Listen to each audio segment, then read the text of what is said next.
Welcome, everybody, to episode 3 of the Triple J Sports Podcast. Thanks all for being here. It's a pleasure to introduce our guest for today, Associate Head Coach at the University of Montana, Coach Chris Cobb. Chris and I worked together going on 10 years ago now, back at Chico State under a name that's been mentioned several times, Coach Greg Klink, who's still the head coach there. We had lots of success. Chris is a great guy, grew up in the Bay Area, played at Bishop O'Dowd, went on to have a great career at Menlo College and played for numerous guys that were also UC Davis Aggie alum like myself. So Chris and I have a lot of interlinked connections and really had a great time working together. He is one of the fastest rising young coaches in the country, and certainly somebody that I'd expect to see manning his own program and running the clipboard and play sheets pretty soon here. Chris was very, very kind to jump on, give us his insights and thoughts into kind of the way the landscape of college basketball has changed as it relates to NIL, transfer portal, and all the, pretty far-reaching, sweeping changes that are, constantly kind of a major part of the forefront of college basketball coaches and what their responsibilities are, as well as digging into some of the fun memories as we walk down memory lane of things that we've done. So hope you all enjoy the episode, and thanks for watching.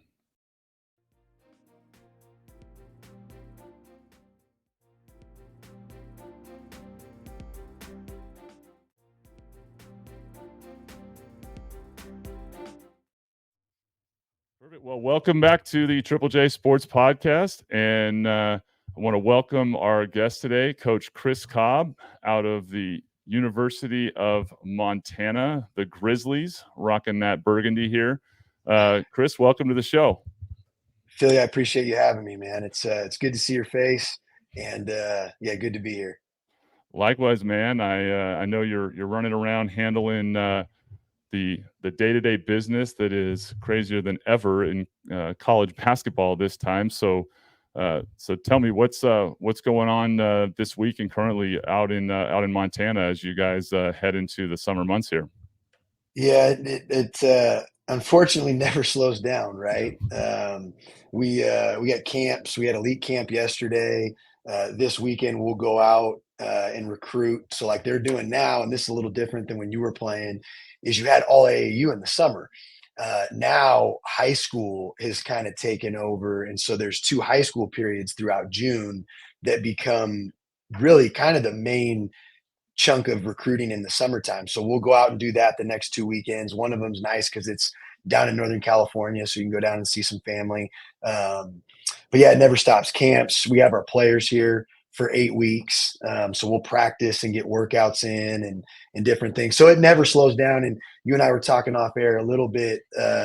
It kind of can be a little bit more overwhelming than maybe even during the season. The stress is not the same, but yeah, we never stop. We were just talking about that. And so like you guys have them on campus and working them out, your current guys, and, relative to the way it was before, like, can you draw a comparison about the change and like what it was prior to those changes versus now, like just like for the audience kind of as far as how dramatic that difference is? Yeah, I remember when I first got into this, April and May were almost, it was easy, right? Like we were just doing some workouts. You were spending a lot of time with your current roster, and you had a large chunk of those guys coming back. And April and May have turned into just a circus. I mean, I don't know any other tornado, a circus, whatever you want to call it, where I remember 2 years ago being in our conference tournaments in Boise, right? And I remember sitting there thinking this portal thing is starting to become more of a buzz, and NIL was starting to be kind of more talked about, more prevalent. And so you're sitting there thinking like, what is this going to be like once we lose, right?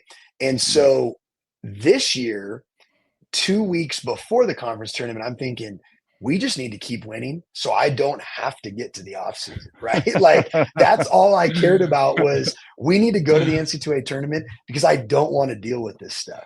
And just to put that off. Oh, it's incredible. I mean, you're sitting there thinking about this, and no one really thinks about it. It gets talked about a little bit, but the coaches that are coaching in the NC2A tournament are probably spending their entire days just recruiting the portal, because guys are going in and it's rolling. And so you got guys that are coaching in the Sweet 16 that probably spend no time worried about practice or worried about uh, the game or the scout, The and game more worried plan. about, yeah. And so when you ask about the offseason, the way it's changed, it's really about the portal, and it never stops. I mean, we got done doing visits for this year's team like maybe 2 weeks ago, Wow. and so like you're looking at into June doing official visits to set your team for the next season. We brought in nine new players, Wow. so we'll have more new players than we do current guys on the roster. And I'll say this, Philly, like we are probably in a better spot than most teams. We didn't lose a lot of our we lost four seniors that we knew we were going to lose, but we didn't lose like the core guys that played. A lot of the Um, transfer portal losses that go on. Yeah. Yeah, we return, a fifth-year starter, our one of our best post players, and then a freshman that hurt his foot last year. So we're returning a good amount. It's just that's the way this thing goes. Like, the guys, and here's the thing: the guys that were your classic 4-year players, 5-year players, those don't really exist anymore because if they don't play, they're gonna most likely go and find a different situation. So this whole thing is so different than 4 years ago, 3 years ago, to be honest with you. That's crazy. And then I would say probably on the flip side, if they're super, super successful at a lot of levels, then they're looking to potentially see if they can leverage that to move up Oh, or leverage it for more NIL money. And so, if you accomplish the goal that you want for that kid, you essentially potentially earn them out of that program. Unless you're Duke, and then they're probably going to the NBA. So now it's that same problem that the one and done's had, I assume, right? yeah. Yeah, I think there's more of a premium than ever on treating the guys right, delivering a good experience, and being true to it. And if you can do that day in, day out over the course of the year, what happens in April, when that portal opens, it is what it is, and you got to live with it. But you know that you did right by them consistently in terms of their experience. That part I think is a good byproduct of that, right? Because I think back when you and I played, we both played for coaches obviously that we respect and like, definitely get to coach Greg Klink and working with him and others. But I know I played for some guys that did not value me and beat me up and a part of my journey. And that is the experience that a lot of guys would have where coaches had so much power and in many cases maybe didn't value the guys once they had their scholarship, and guys were kind of trapped in situations with coaches that weren't really earning their trust. And that concept of like coaches not really creating a two-way relationship definitely was a downside of the way college basketball and college sports was designed. Certainly this kind of equates to like the coach has to continue to earn the players' respect and trust to a degree. I know there's some downsides to this thing, but that obviously seems like a good byproduct of what's going on. Oh, there's no doubt. Like uh you have to be on it, right? And like you have to, to me, like every week, and we talk about it, and we probably could find a more, and I guess diving into this, like our soccer coach, and you get into this, like our soccer coach is here in Montana is one of the best leaders and leaders of programs and teams I've ever seen. And he was talking about every Monday they meet, and they go through a 1 to 4 scale of their players, right? And 4 means you're outperforming, 3 means you're meeting the standard, and then a 1 or a 2 means there's something going on, whether you're not performing in the classroom, on the field, you're not responding to coaching, whatever's going on, and you got to get it right back on the same page, right? You got to find a way. And so if you're below a 3 for 2 weeks in a row, it's an automatic meeting, one on one. And so I think, to me, like what you're talking about, so that the portal thing doesn't happen at an extremely high rate, you have to make sure that you're in great alignment with these guys, and you're aware of how you're treating them and how you're perceived, and all those different things. That makes sense, and for a guy like you, and for a lot of the coaches that I know and really respect, it's not a pivot from the way that they got in the business and the desire. I think it's based on what I've observed over the years, it has weeded out some of the coaches that maybe had no legitimate value placed on that component, right? The relationship with the players. And that to me is a good thing, as is the dynamic of, kids having the ability to exit a situation that isn't great. But on the flip side, you are talking about 16, 17, 18, 19-year-old kids that are making pretty significant decisions that, take a mature brain and experience to do, that aren't really equipped in many situations to be having those. Like, I picture business conversations around NIL with with young kids and think, these kids just got a driver's license a few years ago, and some of them still don't drive because of the way the generation is, but they're having conversations about, money and jobs and negotiation. I can imagine there's probably some pretty ridiculously funny, conversations that are not exactly what you'd expect in a normal negotiation when you're talking with kids. Yeah, no. And I think the one thing we've tried to do to combat this, right? So you're not playing for us, and it's not just about us. But there is a way that we do it, and we've had good success here. The one thing that we've done, and I don't know, it'd be interesting more even on the business side. And I know it happens a lot with like disc assessments and, doing these different tests and evaluations for personality. We've poured a lot of money into figuring out, with getting software and having some of these kids take these tests to get evaluations before we bring them in, right? Whether it's a high school kid, a transfer, to figure out, how do they like to be coached? How do they respond to adversity? It's not bulletproof, right? Like, these things aren't, but it does give you a pretty good, I took a disc assessment, and Jay Flores is sitting there saying, "Oh my God, like, that's you to a T." And, and so it does give you a little bit of an idea. And here's the other thing we did. We went back and we had 30 former players take it, and we evaluated, well, how accurate is this? And it's actually pretty accurate. Like, guys that want to take blunt and hard coaching, guys that value relationships, all those type, can handle, adversity meters and different things, and resiliency. And so I think that has given us a better idea of, as we bring people into our program, how are they going to respond to us, so that we don't have to deal with it in the April 12 months later saying, okay, this was a failed relationship or a failed experiment. And it's not their fault. It might be our fault because we brought you in. So we're trying to get better on the front end with what we're doing, and be a little bit more creative with it. That's brilliant. I mean, I'm a veteran of the disc assessment as someone who's recruited and built teams over the years. That's pretty common practice in the business world, and something that a lot of our, managers over the years I've had use when they're trying to figure out how to recruit, how to lead, how to coach somebody.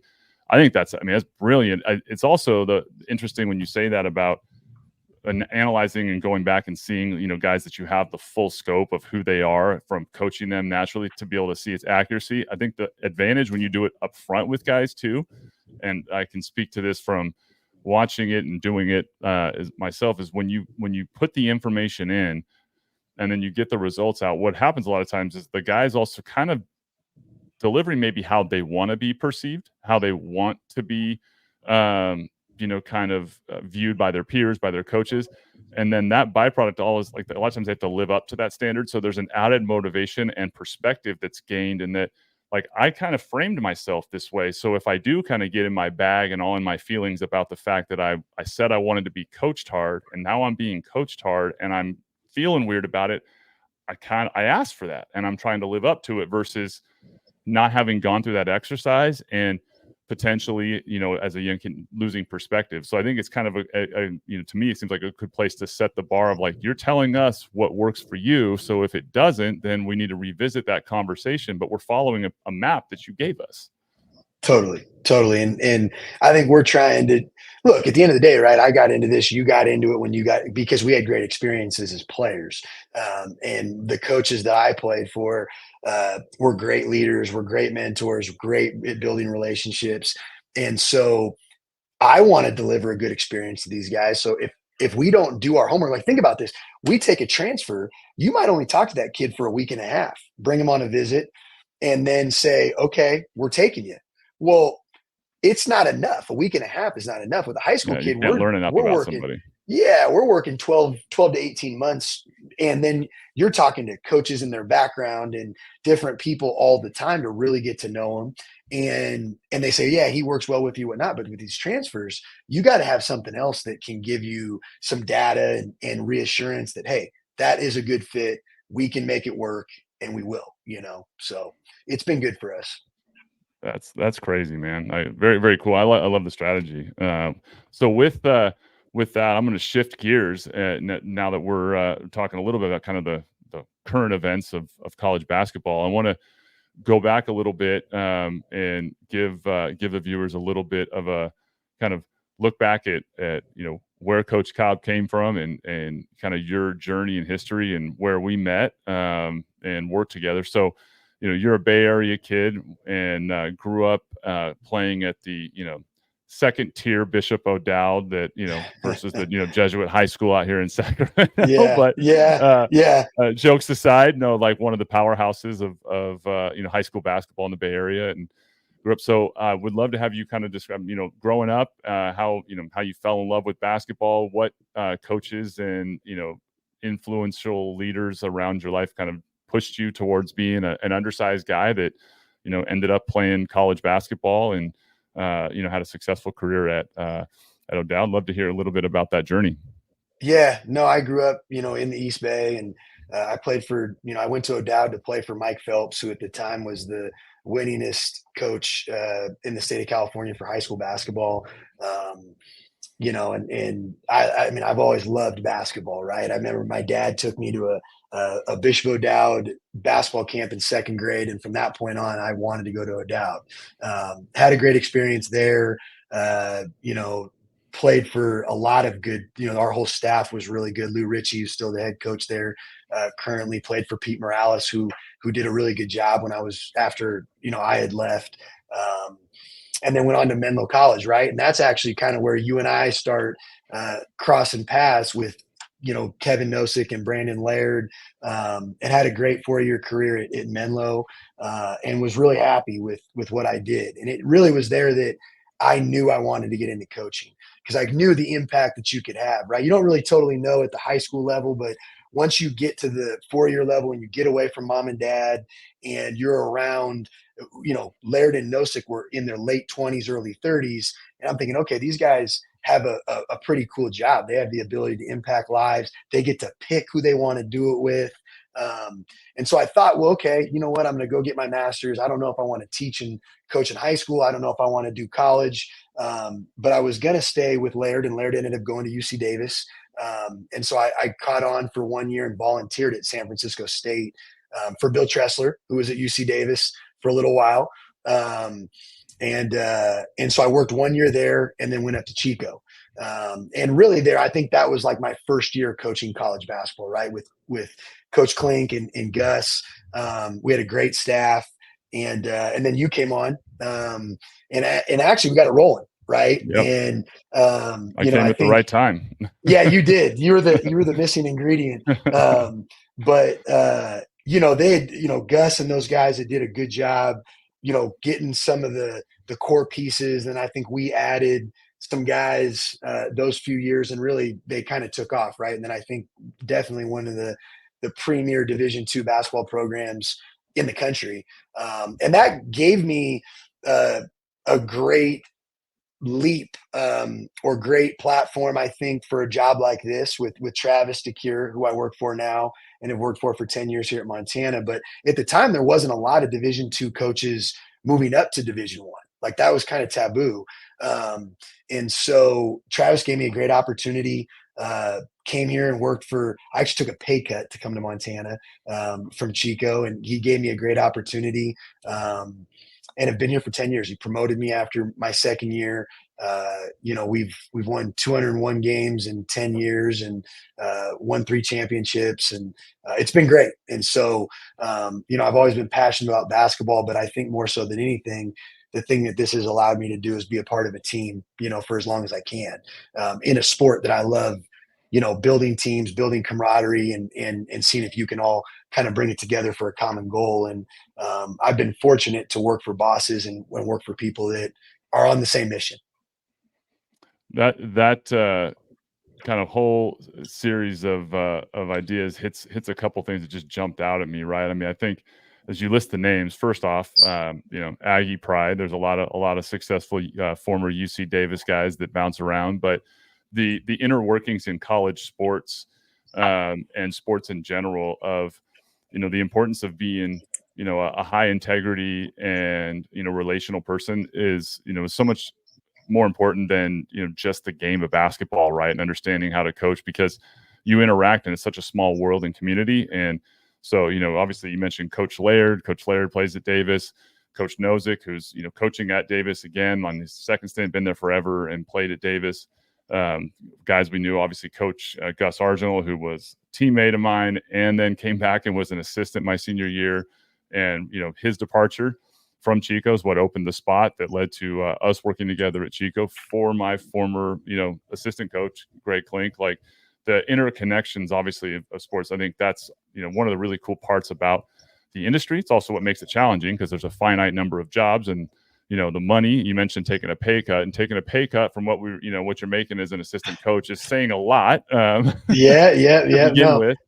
But then you take that and just the thing that obviously you hear this all the time, what most people miss. I know I missed it when I finished. I'm sure the same thing. When you stop playing, you don't miss the game and some of the things that most your average person assumes, as much as you miss the locker room and the camaraderie and the seeing and having a relationship where like you have your own language with these group of people, that when you retire, when you lose that. And so when you get into coaching, you're able to fulfill that thing from a different lane. And like you said it earlier, as a kid, when you're being coached, most of the time you're just trying to get through your own stuff, so you don't necessarily know you're being taught lessons, and then you tend to reflect back. And when you step into the coaching role, it's like, okay, yeah, somebody told me this when I was playing and I heard them. I don't know that I really bought into it, but damn, they were right. And I really want to see if I can reach somebody while they're still playing, because it would help them, have a better Totally. career.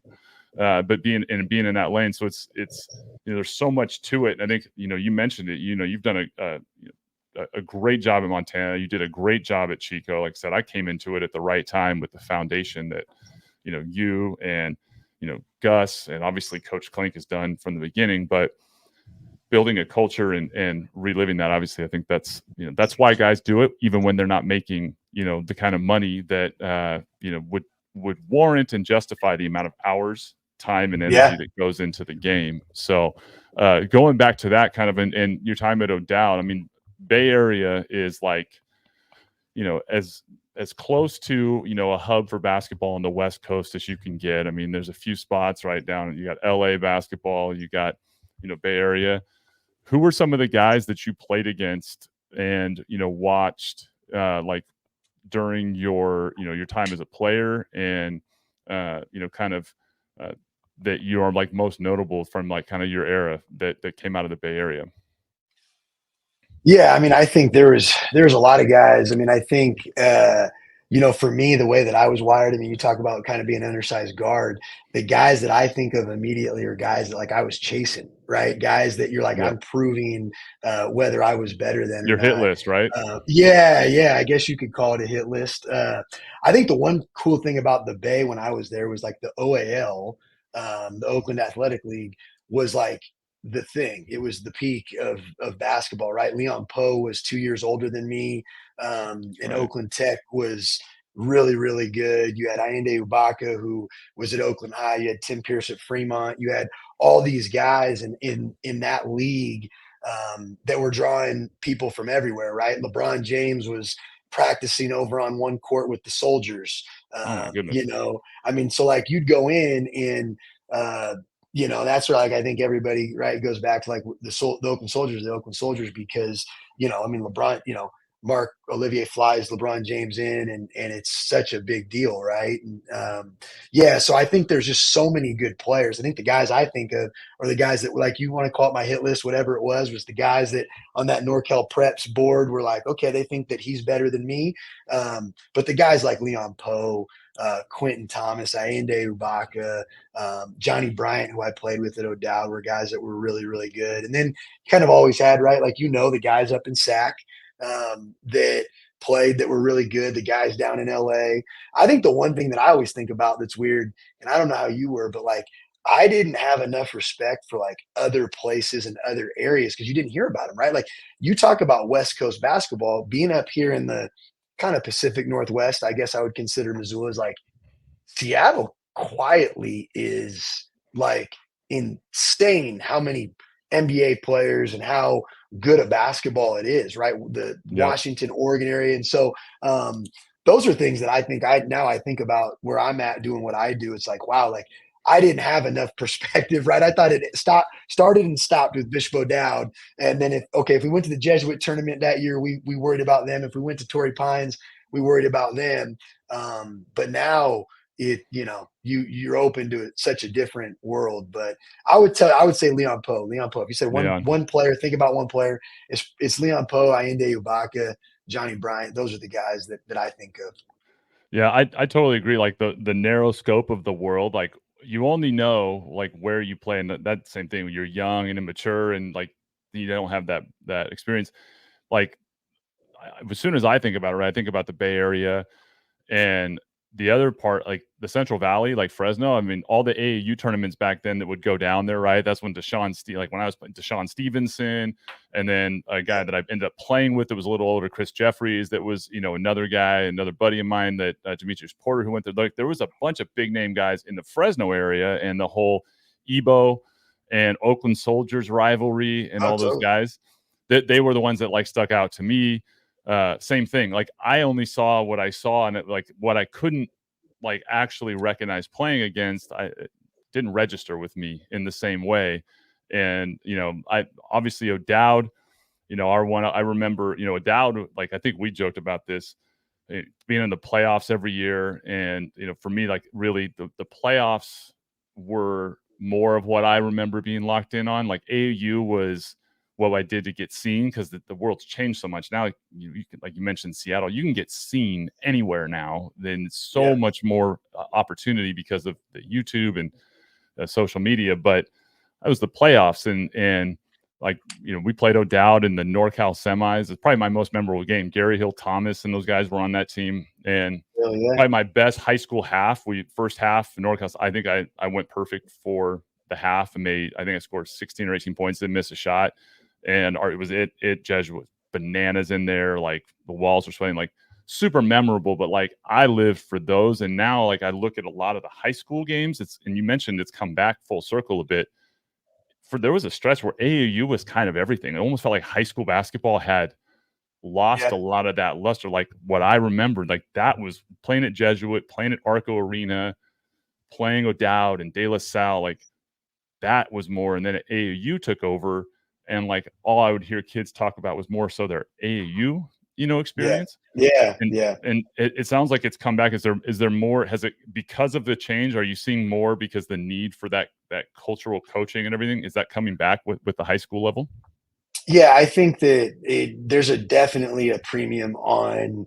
I think it depends where you go. I think there's a premium on AAU. I think that the AAU season's so long. I mean, we Mm-hmm. have they're gone for 6, 7, 8 weekends in a 3 month, in a 3, 4 month span, 5 month span. So it's a crazy deal. I always think that if you play in high school, those should be your kind of your best friends. Yep. Those, and you're there the whole time, right? There's a pride factor that goes into playing and putting on a jersey that says where I go to school and what I represent or where I'm from.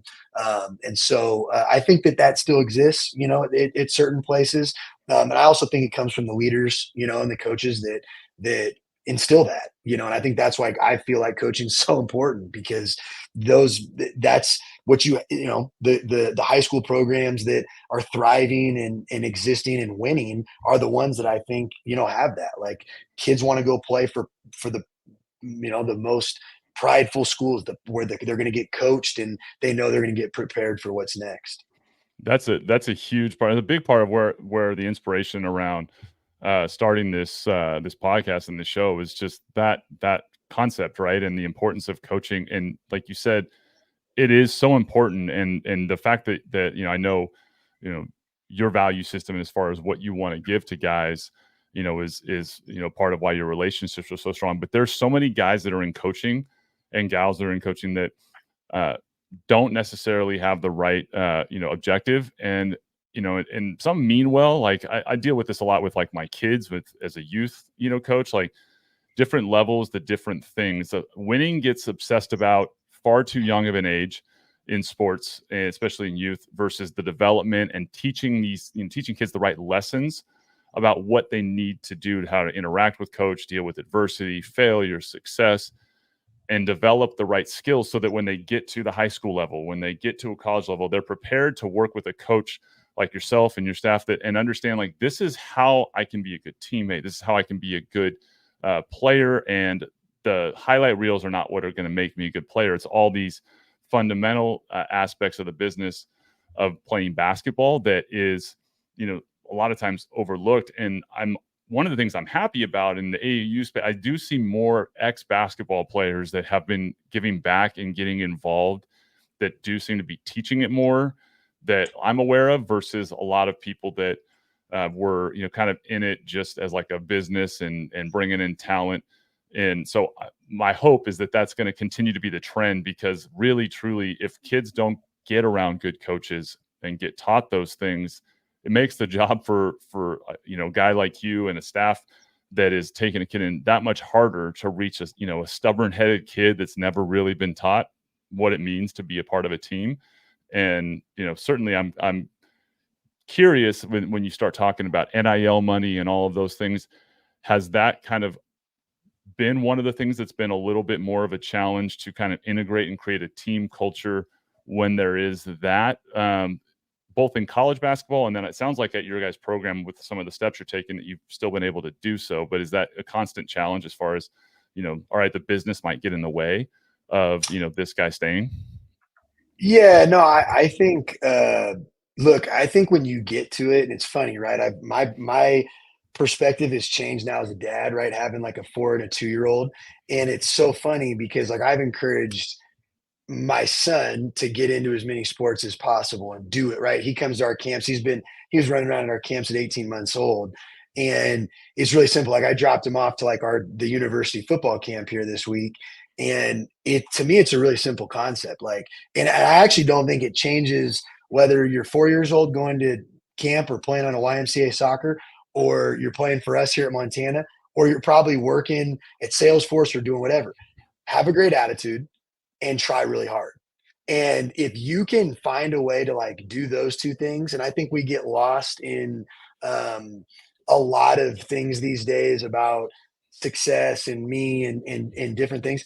Have a great attitude and try really hard. And if you can do those things, you'll have value regardless of who you are, your talent level, whatever it is.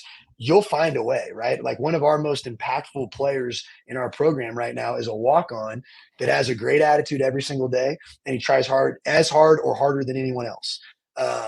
And so his teammates respect him and they love him for it. And so I think if you can find a way to instill those things, whether you're 4 years old or you're coaching these guys daily, I think we lose perspective of like, hey, the X's and O's, or hey, we had a good practice because of this or because of that. And I think, right, I think back to our time at Chico. Sometimes the best huddles were just getting into the huddle at the end, into the circle, and talking to the guys and saying, guys, we failed or we did a great job or whatever in these two areas. Try Yep. really hard and have a great attitude. And I think then the rest kind of can take care of itself, and you're setting these guys up for life, right? Like having a family, holding jobs, all of, going on. If you want to go on and play and you want to play professionally, which a lot of these guys want to do, and you're going to go over to these other countries, or you're going to try to make an NBA roster, whatever it is, you got to have these things, right? Like you got to Yep. be able to do those two things at a really, really high level.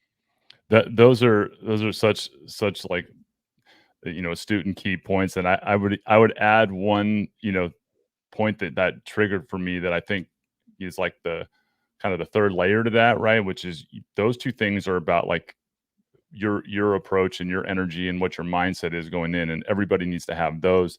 And then I think when you really start talking about taking the next step as a player, there's this balance of being selfish in terms of like, I have these goals and I need to work to get better in this area so I can achieve mine. But really the most important message that kids need to, and all athletes need to understand, is that part is what you do in the gym on your own. But when you are talking about the team, if you can learn that your best path to success is to focus on helping everyone else around you succeed, naturally your success will come from facilitating the success of everyone that's involved in your world. And like in the business world, like my whole career has been kind of predicated on the idea of like focus on giving a path and enabling the success of the team around me.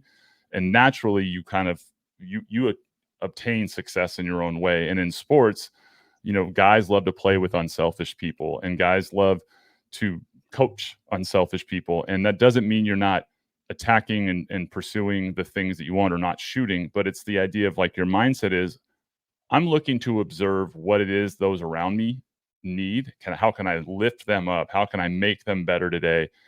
And that approach to it is just the right attitude and the right mindset to go with the energy. So you're applying your focus to things that are going to make a difference beyond whether you make shots or miss shots. And so many kids, don't really understand that it's a maturity thing, right? Being able to step outside of yourself and say like, yeah, I might not be, having a great day. It doesn't matter. I'm going to pour my energy into helping this dude have a great day, type of thing. Yeah, So totally.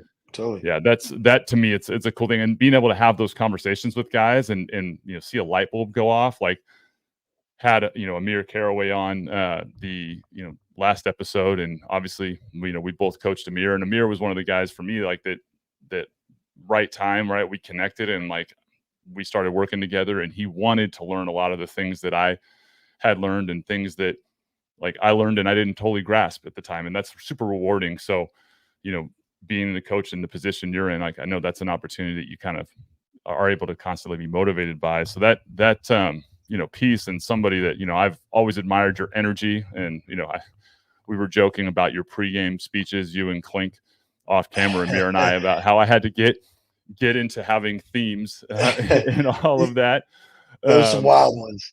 Yeah, so that brings us. So I'd love to let's talk a little about your time at Chico State and where we connected. So that was 2011 through like 2013.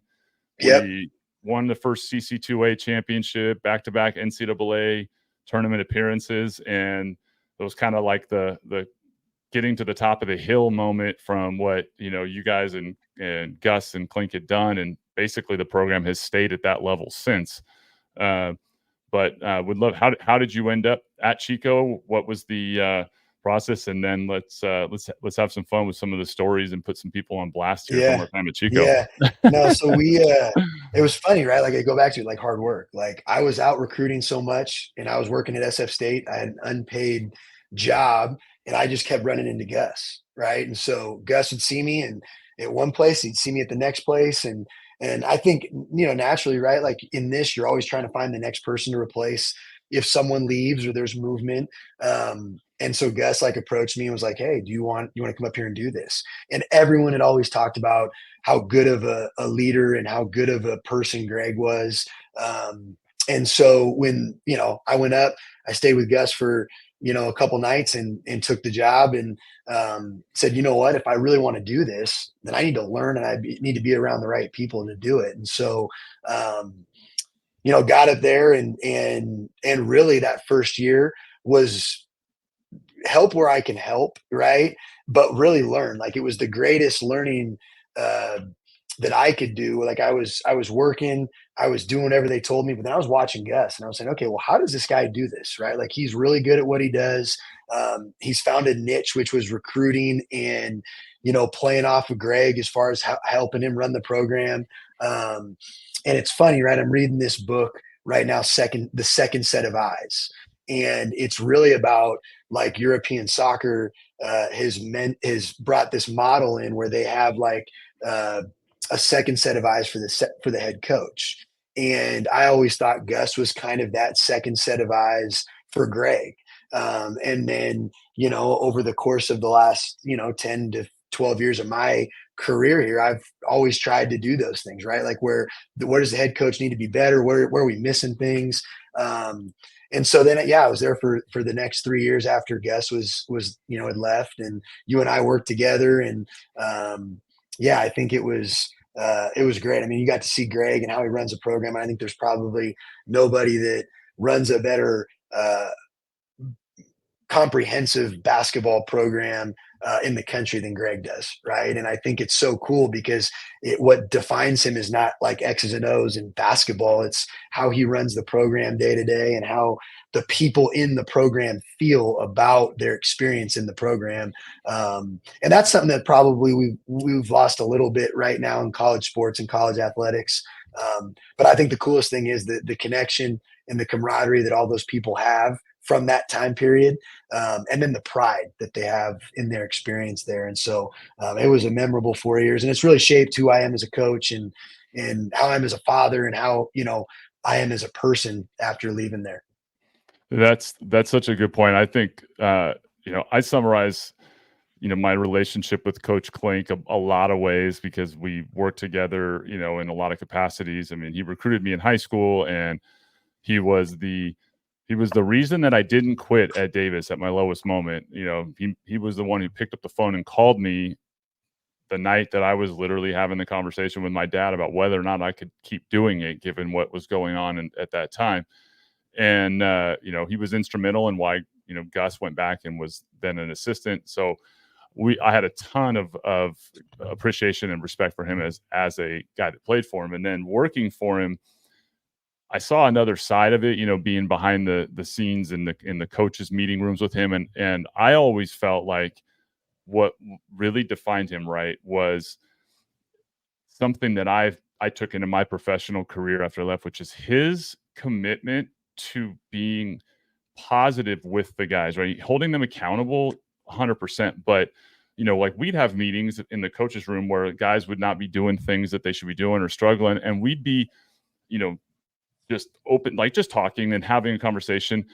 And, he might be frustrated about it, but the way that he delivered the message to the guys was always one of positive. Like you and I would be frustrated with something going on, and then we'd watch him go out, and we might even at the moment think maybe he's not being hard on them enough or to push. But at the end, what he was doing was keeping them focused at all times and believing in themselves. And I learned a lot watching that journey, especially our first season when before we really turned the corner, where his frustration didn't even mirror ours as far as the approach, and his steadfast positivity and believing in the guys and pushing them is what kept the confidence up of guys despite losses at different points. And so I've always admired being able to do that at times where my instinct might have been to go get on a guy harder than maybe he did. And so I think it's a testament to the fact that he really does care about the guys. Like his belief system is more about teaching them to be great men and how to represent the program the right way. And then winning becomes a product of doing all those right things. And that was like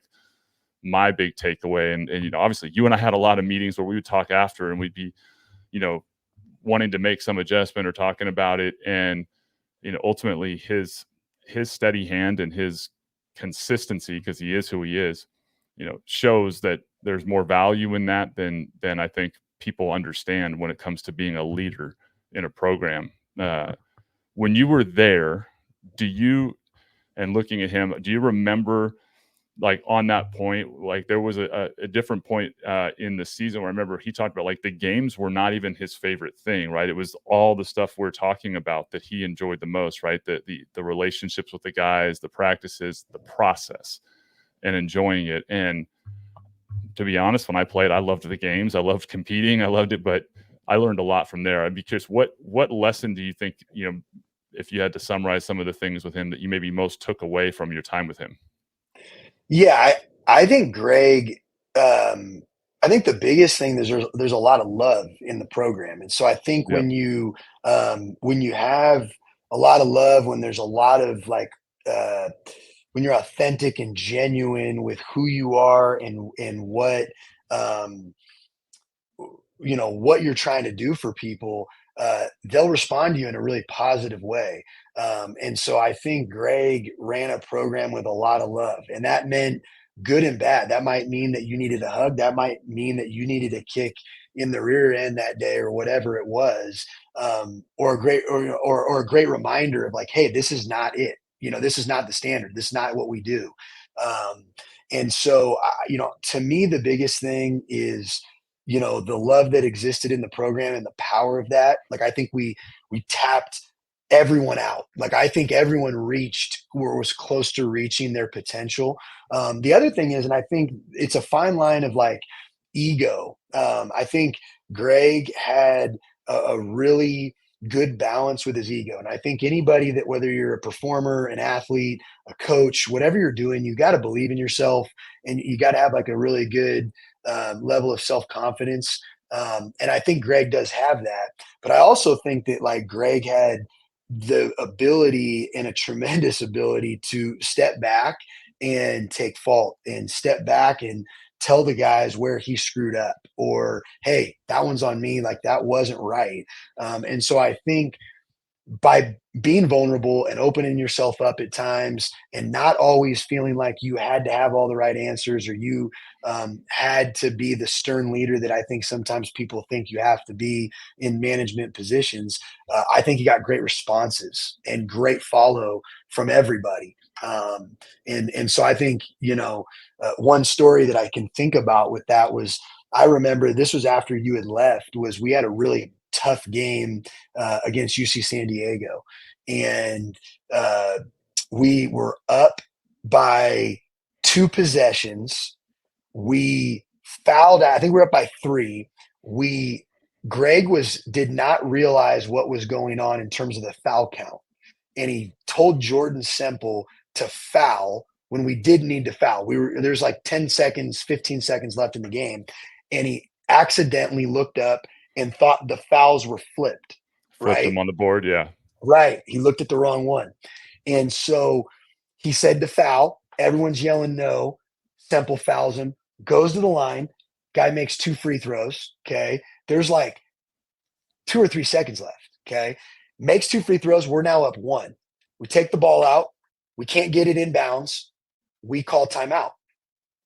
Whoever took it out calls timeout. Come in, we draw a play up. We threw the ball the length of the court. The ball goes out without being touched the length of the court. Okay. Oh. No time goes off. So the ball goes out. You get it at that other spot, right? Back at their basket again. Yep. Yep. And we're looking, and he looks right at me and he says, should I take a timeout? Should I not take a timeout? Should I take a timeout? I said, take the timeout. We looked rattled. We were flustered. Everyone's going to that end. They ran like a classic box, end line out of bounds. They come, they catch it. Ball's in the air to win the game. Horn goes off, bank in. We lose the game. Like we lost the game up by like 4, whatever it was. That's 3 with yeah, whatever it was. It was crazy how the game ended. And it all ended because he screwed up. And I'll never forget, he texted me. I went over to his house late that night because he felt so bad. And he walked in the next day and said to the guys, that one's on me. Like I screwed up. I got to be better. I will be better. And I need you guys to pick me up tonight, right? Because we played back-to-backs. And we had San Bernardino coming into town, who was in first place. And the guys responded. We made a big shot at the end of the game. We won the game. But he told the guys, I screwed up. That one's on me. And I need you to pick me up tonight. And they did. And, I think we had a lot of moments like that where, hey, adversity, things happen. He takes accountability. I think there's great accountability through the entire program because he wasn't afraid to do it. And then great results followed, or a great outcome followed, because just the mindset and the love and the belief in the program. Dude, that's a great story. And I totally agree with that. I can remember him raising his hand and taking the blame for, the things that didn't go well, the losses all throughout our time together. And times where we were, in my mind, in the conversations like we were having, where we knew certain guys that weren't stepping up, weren't playing. And I remember it being torn between like feeling like maybe he's letting them off the hook, or he's just trying to essentially establish the idea that we're all going to be accountable for ourselves, right? And certainly that was it. And it was also the idea of maintaining a level of confidence that, and trusting that he had built in a culture, guys that all were aware when they, made mistakes. You don't need to go in and beat somebody up for it when you've already established the kind of accountability in the program that it doesn't even need to be said by them. So, you show them how they should behave. And so big part of what I remember on that was him doing that. I also, you mentioned Bernardino and the point of his lack of an ego. I know, like when I got there, you guys had yet to beat Bernardino, and they're super talented. I remember Kwame Brown was there and all those guys. And I had that scout, and Mir and I talked a little bit about this, but I remember watching this scout, and Jay Flores and Demario Sims, and that definitely want to jump into Jay, but MVP of the conference, but defensively looking at their entire roster and their 1 through 5 and go, we can't guard them. Like there was just film after film, game after game going to like, there's no way. Like we can't guard a single one of their guys in a one-on-one. And being in the office and like starting to get a little like, dude, coach, we can't, like just getting a little. And he eventually turned to me and was like, what do you want to do, Phil? Like, because he just heard me kind of just continuing to harp on the point. And I was going to, let's play zone, because all we did was play man. And I'm like, these guys shooting the 30s%, but none of them are catch and shoot guys. They're all ball, like one-on-one, got to have the ball in their hands. And they haven't seen zones. Like if we play them in like a 2-3 zone and we can force them to catch and shoots, and like I think we will be in a better position. And I remember this because it goes to his point of him going, that's great. Like I'm not great with zone. I don't teach it great. We're a man team. And then him going, you teach it and you introduce it, and be sitting there and being like stunned. I knew him and I had that real, but like the lack of ego that his response to be like, no, let's put it in and you take it. And, him knowing I played for Tark and the Amoeba and all that. So we put it in that week, and all we played was man. And then I don't know if you remember this vividly, but I remember it because we were sitting on the bench and we started the game in man at Bernardino. We went down like 18 or 20-2. Like they were just beating us up. And it was exactly what I, was afraid of on film. We called a timeout.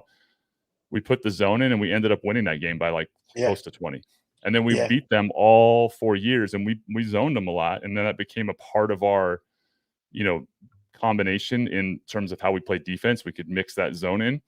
But I always looked at it, and for me, obviously, it was like as a coach to have that moment where you made that change in a team on a scout that could actually contribute towards us having a chance to win a game we would have otherwise probably not, was obviously really cool. But I admired him so much for the fact that his response was like humility and confidence, like let's do it, and like you teach it, not to even acknowledge that as a coach at his level, like that he's not great at teaching zone.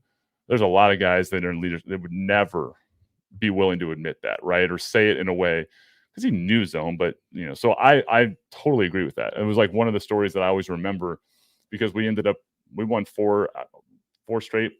We never lost to Bernardino after that. Now that Arjun's there, I'm sure he's got his hands full, but but that's exactly right. Like, and he used to do the same thing with you a lot too. Like he would give you responsibility and give you control. I would see like where he would, both give you a chance to grow, but also an opportunity to take over in an area that was more of your strength. Yeah, Greg was really good at running with everything. I think he coached the coaches. I think that was always important. I think those are things that now that as you get into these, you get older and you get a little bit wiser. I don't think we ever all have it figured out, but I think like Greg was great at coaching the coaches. I mean, I look at like what we did pregame, like little things like Greg let all the assistant coaches run the pregames and let them put their stamp on the personality and what was going on and how they did it. And I don't think it was so much, I think he liked that. I think he liked taking a step back and being able to do that. And I think a lot of the coaches probably that he worked for did a lot of the same things. But I think it like helped us learn, it helped us grow, it helped us figure out our voices and who we wanted to be and how we wanted to vocalize things and get messages and points across. But then too, is good for the guys, like the guys need to hear those other voices. They need to hear something different so that they're not hearing the same person over and over and over again. And I think Greg's ability just overall to say, hey, it's not about me, it's about all of us. And however we get to the end result, is fine. And it doesn't have to be about him. And I think the coolest thing for him now is he's, done that year after year. And now he gets the respect of everybody, right? I don't care, when I walk into a place and they say, where have you been? What have you done? I hold my, my chest out and I say, I worked at Chico State, and everybody knows that, hey, that is one of the best run programs on the West Coast, regardless of level. And he's done a phenomenal job with it. Yeah, that's exactly. He invested in the success of everyone else around him, and naturally, when you are a leader and you do that, you will get the quote unquote selfish recognition of what you're doing to contribute to those people. It's a natural thing. It's one of the things that I spent a lot of time with new managers and all that, trying to help them understand that is where you need to invest your energy, not in trying to figure out how you get people to say what you want to say about them. You just focus on getting people to say about your people what they want said about them, and naturally the thing you want said about you and how you want to be seen will take place. So he's a phenomenal example of that, and that's fun. Like specifically like the pre-games, like you had, like I remember a lot of those, and like I used to hold myself to the standard of trying to live up, because I wasn't a rah-rah guy when I Yeah. played. Like I was definitely more of like a candid energy, but not like manufacturing, like Rob Eason, who had, like, he was a rah-rah guy and he was good at that. But you had it. Clink was encouraging it. So I had to figure out how to come up with stuff, because you had some of these great ones that like were thematically based. And Amir was on here. He was talking about one of the ones where it was against San Francisco State, where you used the saying "all bright, all right" as some like cheesy way to get him to get the whole group to understand he was going all right.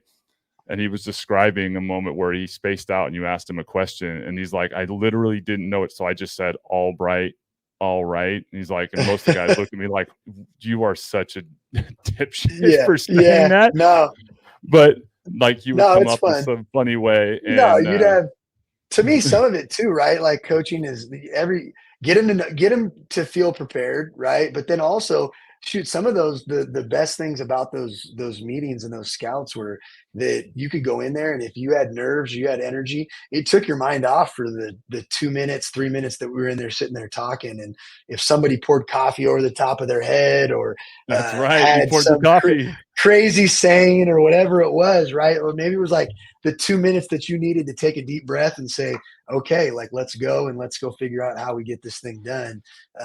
But it was fun. I think Greg encouraged it. He liked it. And I think just the overall culture of the program was like, that's who we were, like we were the guys that, we were going to have it. We had juice, we had connection, and we were going to use that to our advantage. It was all about the right culture. I know you you mentioned so for the viewers, at the end of a pregame speech, a energetic Coach Cobb poured an entire coffee over his head in a suit right before a game. So Wasn't smart. What kind of a commitment, and what kind of a 3-game losing streak, Philly. That's what we had. We had a 3-game losing streak. I was pulling out all the stops at that point. Sit in a coffee covered shirt for an entire game is what we call selling out and buying in all the way through. I think that's the night. After that, I went on a mission to find a sheriff's badge so that I could do a pregame speech that involved a sheriff reference. And I remember that. Like, I remember that. like, that was after the coffee, where I was like, damn, I got to live up to that standard. Yep. I remember that. Which shifts to like Jay Flores, who's a member of the staff with you over sitting in Missoula, Montana, was the MVP of the conference that year. Another Jesuit high school out of Sacramento grad, and very successful there. But a great example as a player in my mind of a guy that got the absolute most out of his physical abilities and brought all the right mental and intangible aspects to the game to become the player he was. But and not a guy at all that surprises me in coaching. But now that he's working with you, and we got a chance to both throw him on blast and give him a shout out. What's it been like, in transitioning for you from, coaching him and you guys had a good relationship and a close relationship while he played there, to now working with him on a coaching staff together? Yeah, it's one of the things that keeps me going every day. He's one of my best friends. And I mean, like you said, right, it went from what this thing is kind of supposed to be about, right? Like we used to shoot every day for an hour, and putting a quarter in the machine every single day. You looked in the piggy bank at the end, you're like, man, this is pretty good. And it led him into some pretty special things. I think the thing with Jay and I was always just that in some ways you were always the underdog, and we always had that approach. And I think that's what's allowed us to be good here, in some ways, is, our connection with how we view things, Hmm. and uh, the our core beliefs is people, as husbands, as fathers, as coaches, why we do what we do. And so for 8 years here, I've been able to be alongside Jay and get to do it. And it's always fun, right? Like that's like when I say why we do this, to me, a big part of it is the team environment. You get to stay around people that you really enjoy being around. And, he lives that mission. I think about it all the time. Like, uh, why do I do, or what are you trying to build? And I always say, like, love the guy next to you, be tougher than the guy in front of you, and be aligned with the program. Like, be a unit and the whole deal. And no one exemplifies that more than Jay. I think, Jay loved his teammates. He was always as tough as it came, and he was always about the program. And so I think we found a unit here at Montana that really exemplifies that, and we've stayed together for a long time because that's really our core mission: is love, toughness, and really being about the program. It's definitely fun to see when I see posts and I see you two together. And so, I mean, I see that, and when I ask that question, I definitely correlate that relationship between you two uh, with some of the similarities that I had with Gus and with Clink, as far as playing for them and working with them in that two-way relationship.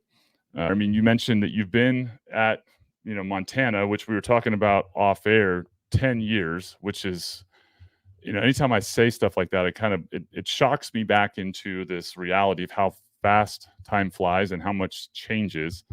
When you and I were working together, I was a few weeks removed when I moved from Sacramento to Chico from having my first child and my oldest daughter, who's about to be 13, and have two more Crazy. now.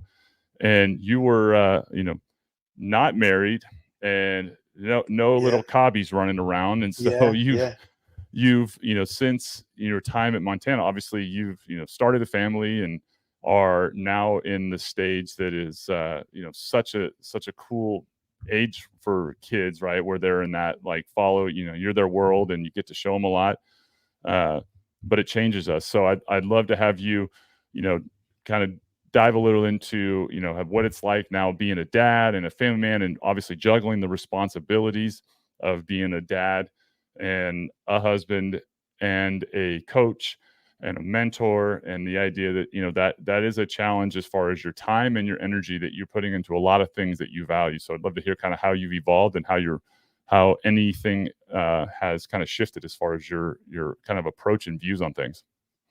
Yeah, no, I mean, I think, uh, obviously, right, like, you have to be way more efficient with your time, I think I remember how I don't even remember what it looked like not being a dad, right? Like that, you get married and you're like, okay, now being a dad, that's something completely different. But I think, uh, it's by far the most rewarding thing I've ever done. And I think in that the coolest thing is that Elisa, um, loves it, I think, as much as I do. And so I think everything that we do is pouring into the two of them, right? But I do think, from what getting the perspective of being a dad now, it's changed what I do or how I do things here. And I think, in a way, I don't know if I'd like mature is the right way, but I think you always think about now, you know, I am coaching young men. How would I want my son to be coached, or how would I want someone to respond to my son? Um, However I do it. And so I think when I get in the car and I leave every day, I try to be reflective, whether it's sitting in my car or journaling what I'm doing. Um, I think I'm always trying to figure out, and think about, like, how would I want someone to coach Clayton or Olivia, or how would I want them to respond to them in that way? And I think there's times I look back and I say, I handled that the right way. I handled that the way that I think I would want to. Or I might come back the next day, and I think being a dad has allowed me to say, hey, you know what? I screwed that up. Like, I probably got too emotional with it, and I'll do better next time. Or, I think I found a way to have a little bit more patience with coaching, in terms of how I respond to things. I think the guys, I think I laugh at some of the guys that we've had now because of COVID, right? For like 5 or 6 years. And they all say, oh God, like he's so much easier now. Like he's so much more relaxed and this and that. And I think, the one thing I don't think it was COVID. I think it's that I got a 4 and a 2-year-old at home, and I have greater perspective uh, of what it is, right? Of what we're doing and what my role is. And so, being a parent has allowed me to probably be a better coach and a better communicator. Maybe not a better coach, but I think I'm trying to coach in a different way that, and be more reflective of like, am I handling things the right way?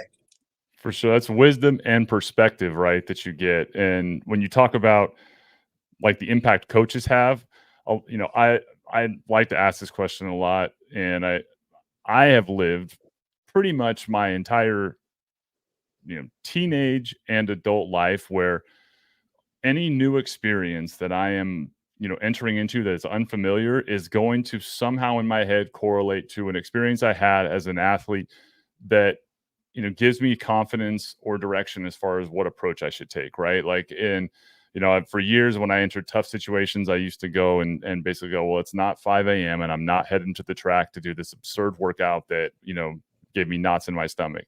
Or, this is the way that I operated as a teammate and guys that I looked, and admired how so I should, this is who I want to emulate as a leader in a company or whatever. And so I would draw to those. And I think most of us athletes, right? You get these lessons ingrained and they translate to your real world activities in life and guide you. And, the average person maybe doesn't have that, that's grounded, has a lot of the same thought processes, but the connection to the lessons in sports is really never leaves us. And so I think one, I think it's always fun to talk about it, but two, it really emphasizes the point of the influence that coaches can have on, athletes in terms of way beyond life. Right. And so when you take that and those ideas and wisdoms, and then you add being a father, adding as a parent, and the same thing happens as a parent where your perspective and your views evolve in the same way they were as a player. So when you put the two together, I think it's a good blend because the athletic ones make you super competitive and they tend to make you get really microscopic in your criticism of a situation. And when you get into the parenting phase, you realize there's also things that are so much bigger than that. And it does help you Totally. chill out, right? It helps you chill out Totally. because you're just like, yeah, like relative to that, not so much. The other thing it does is it makes you appreciate sleep because you pretty much don't get sleep from the time you're a parent, for the No first time doubt. on. No So doubt. No, it gives you good perspective. I think, I think, right, there are so many adversities in whatever you're doing in daily life. And I think sports, right, like they highlight those things. Like we're on such a, uh, the hardest thing about coaching probably is the expectations, especially at a place like where I'm at right now, where like there are expectations on us as coaches to win every year, right? Like we're at a place where yep. there's a lot of banners and they expect you to win a championship. Those expectations are still on our players too. And so like I think we are it's a fine line between like we feel the pressure, we feel the expectation, they feel the same thing. Right now social media has brought in a brand new lens to this whole thing where right after the game they're getting hit on social media, they're getting, there's the good and the bad, right? We had probably one of the lowest moments we had a couple months ago in terms of adversity here in our program, and those guys will be better for it hopefully. And they'll know that they can do hard things. Like I always think that like being involved with sports, being in college, with being college athletics, it should prove to you that you can do hard things with throughout the course of the rest of your life, right? Regardless of what happens, this should prepare you to further along that. And then I think, like you said, like being a parent gives you a perspective of saying, hey, you know what? I'm handling someone else's son, and you might not even know that he's struggling in this area or and so I think the one thing that I've learned over the years is like having so much dialogue and conversation. You've got to be able to connect with the guys. You have to have run-ins and you have to be able to talk to them to know what's going on, because I think that relationship and forging that will help you get through some of those hard times. And then, like you said, talk about being a parent with it. So there's so many different factors that get flown in with all that stuff. So, well, and when you're a parent, like your kids teach you really quickly, like who's actually really in control, right? Like you quickly figuring out, like, yeah, they make the schedule and sleeps, and you're working around those things, and you are so invested in connecting with them, you tend to try new approaches to getting them right. A lot of the bribing and coercing to do things like brush their teeth, whatever it is.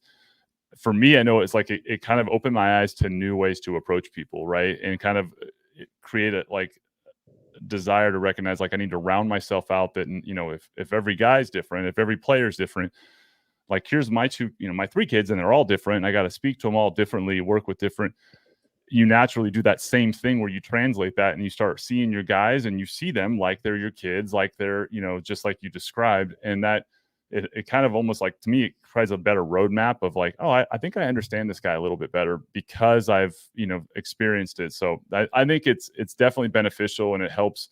And I think it's a big point of when you talk about leadership and coaching, when you get to a position of authority, there's an expectation that you put on yourself, and there's an expectation that a lot of society kind of initially slaps on you, that like you have to have it all figured out because you're in a position of leadership, and so you need to have the answers. You need to know how to handle things. But at the end of the day, no coach, no leader is ever done. Like you're always getting better. You're always growing. You're always learning if you're doing it the right way. And I think as wisdom comes on too, the recognition that you don't have to be perfect to be a leader. You just have to be consistent about certain things.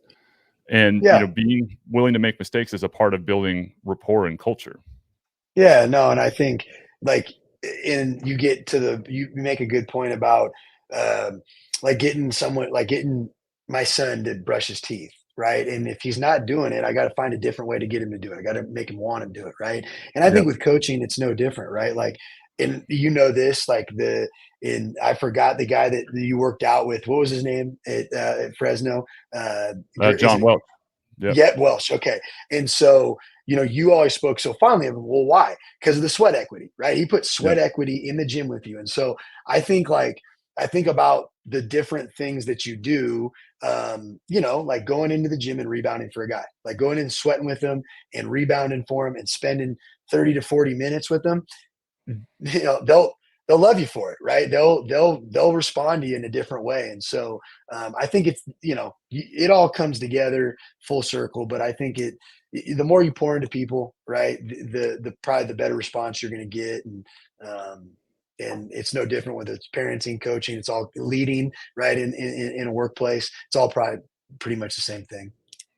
Yeah, that I've always admired, you from the time we worked together, and can picture you in settings, right? The energy that you bring and that kind of aura that I think is, it's really hard to quantify or really put a finger on. That most people who have been around a good leader, a good coach, will recognize what that is, right? Which is just, it's a general energy and a sense of confidence, a sense of direction and purpose, a vision about what it is that you need to do, and also a clarity on what your expectations are to be someone that as a player, right, goes like, if I do these things, Coach Cobb is going to be happy with what I'm doing, right? I'm putting the work in. I'm a good teammate. I bring in good energy. All those things. There's an energy about that, and it's like you said. I think it's you put it really well, like a blend of having an ego that is confident in what it is you're doing, and that you are in fact leading everybody in the right direction, and then the humility of, this isn't about me, this is about us. And that's certainly something like you're primed and ready. Are you looking at, like, right now, 10 years in, obviously you've evolved, now you've got fatherhood, you've got Yeah. tenure. What in your mind do you think has changed the most from from kind of when you got into coaching to now about kind of your view on, college basketball, on coaching? Do you just feel like you're wiser and, more experienced, or do you actually feel like there's been, some tangible changes in terms of, what you see as, kind of the job itself? Yeah, I think like you get into it and you think like coaching is like coaching X's and O's, right? I'm drawing plays and it's the basketball component and it's the whole deal. And I think there's so many different components to this job, whether it's recruiting, whether it's fundraising, uh, scheduling, coaching on the floor, preparing for practice, preparing for a workout, whatever it might be. Um, I think that I've started to figure out that uh, the leadership, the overall leadership part of it and just connecting people is such a big part of it, right? Like, and I think that's what Greg did well. And I've been really blessed um, to be around leaders that I think actually have strengths in different areas. And so I think I was able to see like, okay, this is how he does this. This is how, this is how Greg runs the program. Look how Travis organizes practice and organizes a 365-day basketball program, right? From a offensive and defensive philosophy and a player development standpoint, all those things. And so I think it's really bringing it back full circle. I think what's going on in the NBA right now is crazy, right? Like you look at like JJ Redick getting hired to be the Lakers coach, right? 2 hours ago. Um, I think, I think you'll actually do a really good job. I do. And I think a lot of, one of my greatest mentors, Rick Croy, was telling me last week, like 85% of coaching is just force of personality, like being able to control locker room and get people on the same page and to get them to do what the group needs them to do. And so, yeah, I think, you're trying to sharpen your axe in all these different areas. And then hopefully when you get your opportunity to call your own timeout or to run your own program, you've got experience in areas that, can lead you to success in all these different facets, whether it's the recruiting part, the basketball part, or the culture part, establishing what you want. But you want to know how you can get it to look how you want it to look when you get your chance. That's the part I think that is really cool about sports that we take, and I think translates to coaching, right? Is you're always observing what it is that affects you in a good way and a bad way. And if you're, like I look at the coaching that I got and the things that coaches did that negatively affected me, that really were counterproductive or that I didn't admire or respect, and they became core components of who I aspired to be or not be as a leader and as a coach based on, a bad example, and then vice versa, the things that I really admired and then implementing them. And, that opportunity to kind of be a collection of that input. I've always said as a leader, like I'm a collection of all this brilliant insight and all the mistakes that all the people that I support make, and I can then consolidate that into, the best do's and don'ts, right, of Totally. whatever it is. And getting to that point, well, I can tell you this, I know, from my end, if not stealing you away from the staff at Montana, but I can't wait to see you taking over the clipboard and making your timeout calls and substitution patterns as a head coach at the level. So I know I'm calling for, it's about time for you to get one of those. And I appreciate it, Philly. If you want to get an AD job, that would be great. So you can go hire me somewhere. we'll go double whammy that, right? And then I certainly know you'd have a good staff person in Mr. Flores. So I'm sure if your boss sees this right now, he'll probably tell us to clip this out so that we don't.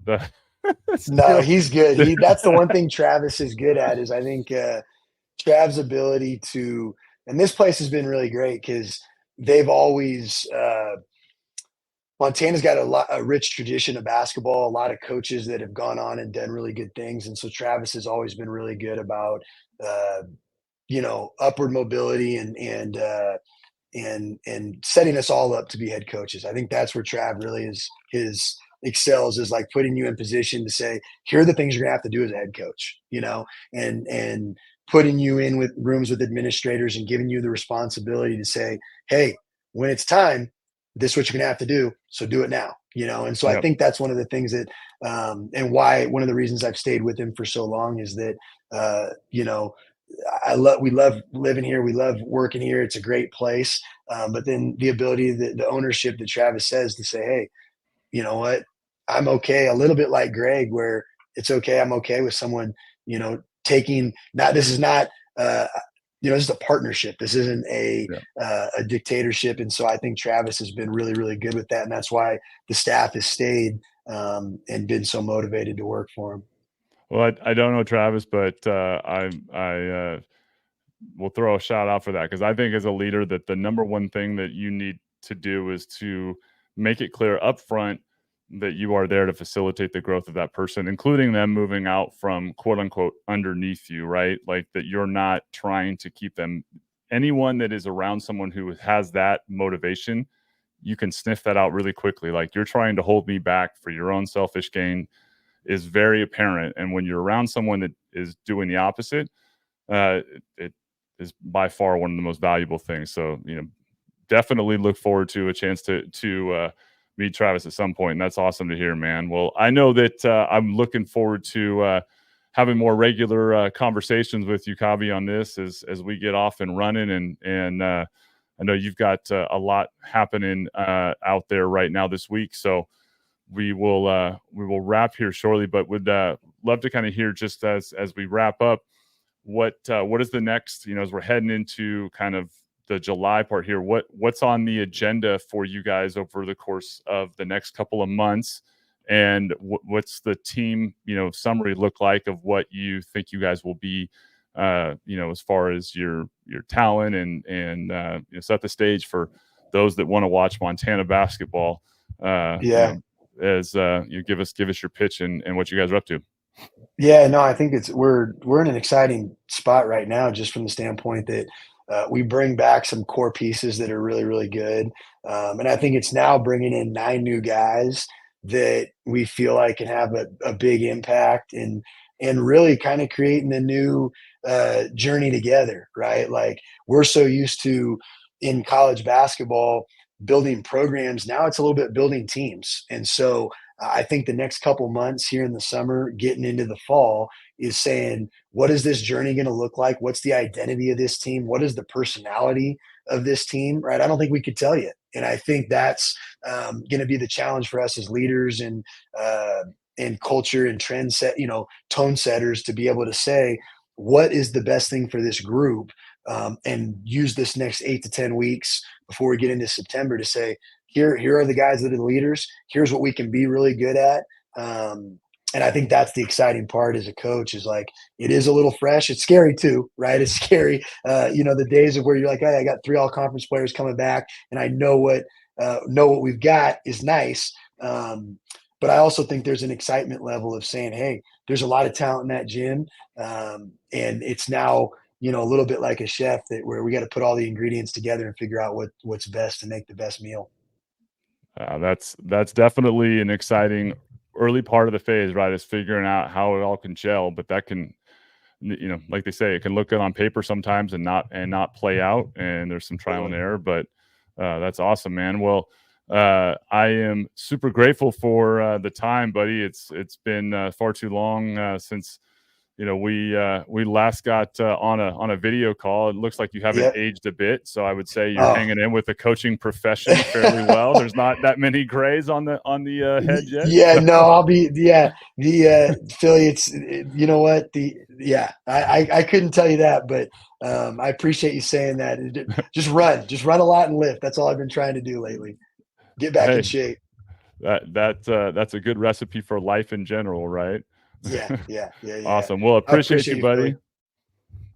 buddy, and definitely we'll look to get you back on again soon. But good luck with the rest of the season here and the prep for the year, and enjoy the rest of the day, man. Thanks a ton for jumping on and coming on the show. You're the man. Thanks, Philly. Thanks.